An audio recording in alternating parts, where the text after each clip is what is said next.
Now, let me ask you. You ever look around and the world just seems empty to you? Oh, yeah. Has it ever occurred to you that maybe it's because you don't have God in your life? No. Never? Look, Joe. When I was a kid, I totally believed in God. But, you know, you grow up. Well, I did. I looked around, I said, Santa Claus, no evidence. The Tooth Fairy, no evidence. God, same thing. No evidence. And then you think, I wonder if I really need all these imaginary friends. So you think God's just a pleasant thing? Like it's easier to believe than not? Well, easier for you, clearly. No, Gavin, faith is hard. God tests you time and time again. Sometimes even demands that you die for him. You think that's easy? For people of faith? Sure. That's the problem. Like, I could never fly a jet into a building. But those 9/11 guys could, because they had faith in an afterlife. Not to mention 72 virgins, though. Why anyone would want virgins, I don't know.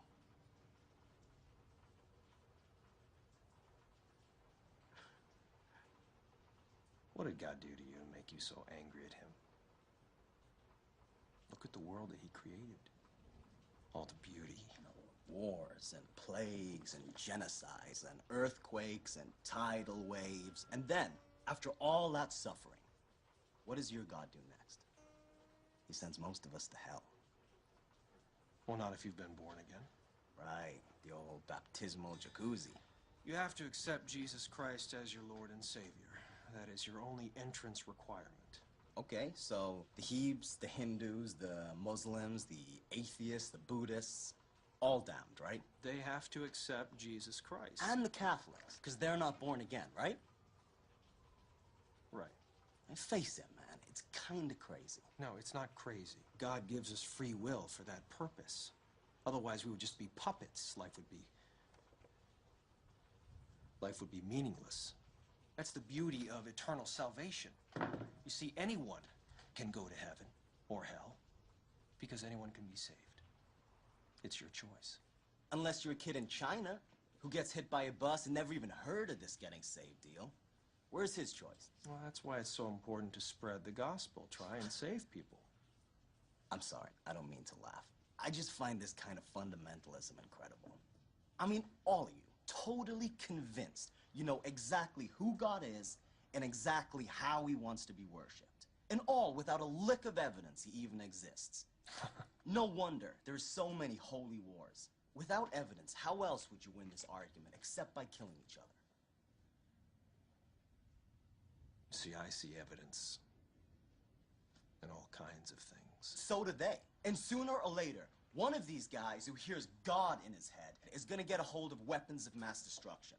And then when it's way too late, we're finally gonna ask ourselves why, after thousands of years of bloodshed, didn't we at least try to do away with this insane concept of faith before it fucking killed us?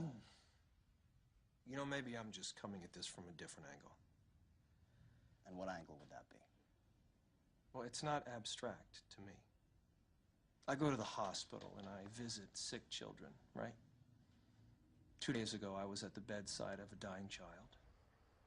His mother and father were killed in an auto accident. He's about to pass as well. And he asks me if heaven really exists. I say, yes, it does. It's where Mommy and Daddy are. About an hour or so later, he dies. With a smile on his face. So what would you have said in my place? Sorry, kid. No evidence. No. I probably would have told him exactly the same lie you did. But Joe, I'll tell you one thing I damn sure wouldn't have said, and that's, I'm sorry, kid, you're going to hell if you haven't been baptized. Lord, forgive this man for his hard heart and his blasphemy. I think he has suffered much more than he knows, and he needs your love and support now more than ever. No, Joe, I'm sorry, but you don't know a damn thing about me, and I don't need your help, or your salvation, or any other fucking bullshit you may have to offer. Don't swear in front of my wife! Gavin, I think you should leave.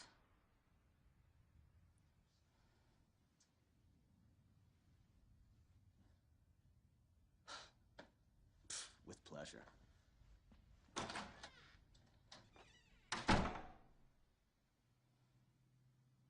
Why can't you leave people Don't you alone? dare talk to me.